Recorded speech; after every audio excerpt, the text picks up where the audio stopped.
नमस्कार मेरे प्यारे साथियों। तो आज के इस वीडियो में हम चर्चा करेंगे लाइकेन के बारे में। लाइकेन कितने प्रकार के होते हैं, क्या इनकी संरचना होती है, क्या इनके आर्थिक महत्व है और इससे रिलेटेड जितने भी महत्वपूर्ण बिंदु हैं उन सारे बिंदुओं को आज के इस वीडियो में हम कवर करेंगे। तो चलिए चीज़ों को एक एक करके समझते हैं। सबसे पहले हम बात करें कि आखिर लाइकेन है क्या। तो देखिए, लाइकेन जो होते हैं ये एक निम्न श्रेणी की छोटी वनस्पतियों का समूह है। ठीक है, जो निम्न श्रेणी की वनस्पतियां होती है उनके एक ग्रुप के रूप में हम लाइकेन को परिभाषित कर सकते हैं। लाइकेन जो होते हैं ये कोई एकल जीव नहीं है, ये कोई सिंगल जीव नहीं है कि जिसको हम बोल दें कि ये लाइकेन होता है।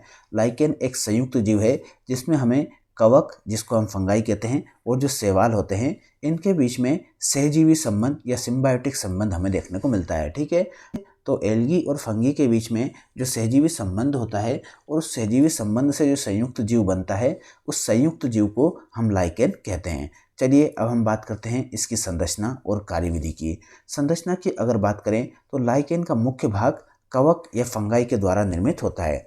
इसमें क्या होता है, जो एल्गी होती है उसके ऊपर कवक द्वारा एक आवरण बना दिया जाता है। जैसे कि आप यहाँ पर देख पा रहे हैं, ये ग्रीन ग्रीन आपको दिखाई दे रही होगी, ये है यहाँ पर एल्गी, और इसके ऊपर जो थोड़ा सा ब्राउन है ये आपको यहाँ पर फंगाई दिखाई दे रहा है। तो क्या हुआ यहाँ पर कि एल्गी के ऊपर फंगाई ने एक आवरण बना दिया। अब इस सिम्बायोटिक रिलेशन में होता क्या है कि जो कवक होता है ये जल, खनिज लवण, विटामिन आदि को मिट्टी से प्राप्त करता है, और जो शैवाल या एल्गी होती है इसके पास क्या होता है, क्लोरोफिल होता है। तो ये क्या करता है, प्रकाश संश्लेषण या फोटोसिंथेसिस करता है और इससे कार्बोहाइड्रेट का निर्माण करता है। मतलब इन दोनों ने यहाँ पर क्या किया कि कवक ने बोल दिया कि भैया जल, खनिज लवण, विटामिन की व्यवस्था मैं कर लूँगा, और शैवाल ने क्या बोला, शैवाल ने बोला कि भैया मेरे पास क्लोरोफिल है तो मैं कार्बोहाइड्रेट बना लूँगा क्योंकि मैं फोटोसिंथेसिस कर लूँगा। और इस तरीके से ये दोनों एक दूसरे को पोषक पदार्थ आदान प्रदान करते रहते हैं और इस तरीके से इनके बीच में एक सहजीवी संबंध चलता रहता है।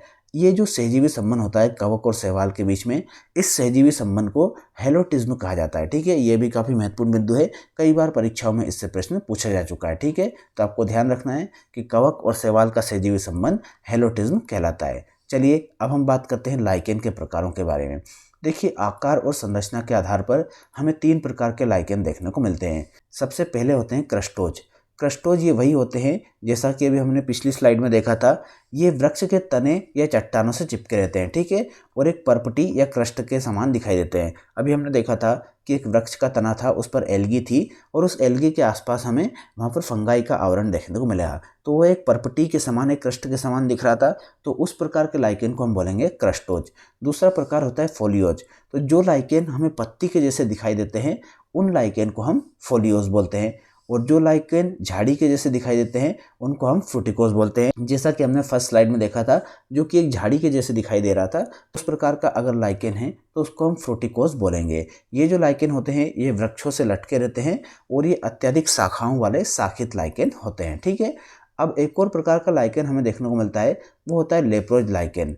इसमें क्या होता है, कवक तंतुओं के बीच में शैवाल कोशिकाएं छोटे छोटे समूह के रूप में पाई जाती है, और इसमें कवक और शैवाल इस प्रकार से मिल जाते हैं कि इनके बीच में अंतर करना मुश्किल हो जाता है कि कौन सा पार्ट कवक का है और कौन सा पार्ट शैवाल का है। तो इस प्रकार का जो लाइकेन होता है उसको हम बोलते हैं लेप्रोज लाइकेन। ठीक है, चलिए अब हम बात करते हैं लाइकेन के आर्थिक महत्व के बारे में। तो देखिए, लाइकेन के काफ़ी अधिक लाभ हमें देखने को मिलते हैं।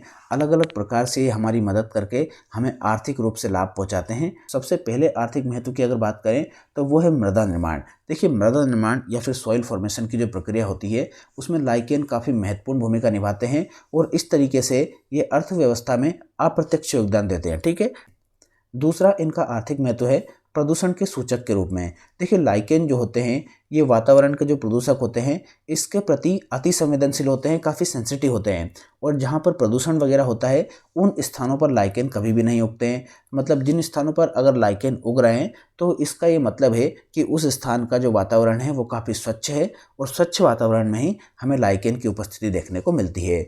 तीसरा आर्थिक महत्व देखने को मिलता है भोजन एवं चारे के रूप में।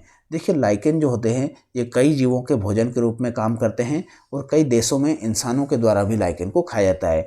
जैसे कि बात करें इल्ली, दीमक जैसे जीव हैं, इनके लिए तो लाइकेन एक प्रत्यक्ष भोजन के रूप में प्रयोग किया जाता है। और एक लाइकेन हमें देखने को मिलता है सेट्रेरिया आइसलैंडिका, जो आइसलैंड और स्केवेंडिया के जो देश हैं उन देशों में हमें भोजन के रूप में प्रयोग में देखने को मिलता है। एक लाइकेन है एंडोकार्बन। एंडोकार्बन को जापान में सब्जी के रूप में खाया जाता है। एक लाइकेन हमें देखने को मिलता है रॉक फ्लावर या फिर जिसको हम बोलते हैं परमेलिया। ये काफ़ी महत्वपूर्ण बिंदु है। रॉक फ्लावर या परमेलिया जो है इसको दक्षिण भारत में सालन या फिर जो करी जिसको बोलते हैं उसको बनाने में प्रयोग किया जाता है। ये भी काफ़ी महत्वपूर्ण बिंदु है, इसको आप थोड़ा सा ध्यान रखिएगा। एक लाइकेन देखने को मिलता है जाइरोफोरा एस्क्युलेंटा। इसे चीन और जापान में भोजन के रूप में प्रयोग किया जाता है। तो ये थे भोजन के रूप में लाइकेन।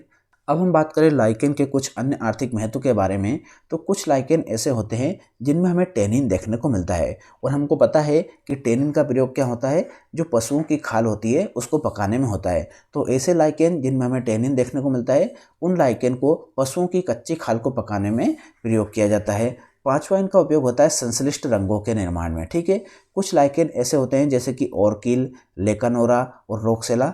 ऐसे लाइकेन से नीले रंग का निर्माण किया जाता है। ठीक है, छठा आर्थिक महत्व हमें देखने को मिलता है लिटमस पेपर के निर्माण में। देखिए, जो लिटमस पेपर होता है जिसका हम लैब में यूज़ करते हैं कि कौन सी चीज़ एसिड है और कौन सी बेस है, उसका निर्माण जो होता है वो भी लाइकेन से ही होता है। ठीक है, इन लाइकेन प्रजातियों को ऑर्किल्स कहते हैं। ठीक है, जिन लाइकेन प्रजातियों से लिटमस पेपर का निर्माण होता है उनको ऑर्किल्स कहा जाता है। ठीक है, जैसे कि लेकानोरा और रोक्सेला, ये लाइकेन जो होते हैं इनसे लिटमस का निर्माण होता है। चलिए अब हम बात करते हैं कि औषधियों के निर्माण में कौन कौन से लाइकेन का प्रयोग किया जाता है। तो कुछ लाइकेन ऐसे होते हैं जिनमें औषधि गुण पाए जाते हैं, जिनसे क्या होता है दवाओं का निर्माण होता है। जैसे कि पहला लाइकेन है यूसनिया बर्बटा। यूसनिया बर्बटा जो लाइकेन होता है इससे बालों को मजबूती प्रदान करने वाली दवाएं बनाई जाती है। दूसरा लाइकेन है जेंथोरिया पेरिएटिना, जिसे पीलिया के उपचार में यहाँ पर प्रयोग किया जाता है। पीलिया यानी जॉन्डिस। ठीक है, जॉन्डिस के उपचार में जेंथोरिया पेरिएटिना नाम के लाइकेन का प्रयोग किया जाता है। तीसरा लाइकेन है लोबेरेरिया पल्मोनेरिया एवं सेटेरेरिया आइसलैंडिका। ये टीबी और जो अन्य हमारी जो श्वसन से संबंधित बीमारियां होती है, सांस से संबंधित, उन बीमारियों के उपचार में इन दोनों लाइकेन का प्रयोग किया जाता है। चौथा लाइकेन हमें देखने को मिलता है क्लेडोनिया। क्लेडोनिया नाम का जो लाइकेन होता है इसका उपयोग बुखार के उपचार में यहाँ पर किया जाता है। तो ये थे हमारे लाइकेन से संबंधित महत्वपूर्ण बिंदु। उम्मीद करते हैं जानकारी आपको अच्छी लगी होगी। अच्छी लगी है तो प्लीज़ वीडियो को लाइक और कमेंट करके जरूर बताएं। साथ ही साथ हमारे चैनल को सब्सक्राइब करके बेल आइकन को प्रेस कर लें। मिलते हैं नेक्स्ट वीडियो में, तब तक के लिए पढ़ाई करते रहिए, अपना ख्याल रखिए। बहुत बहुत धन्यवाद।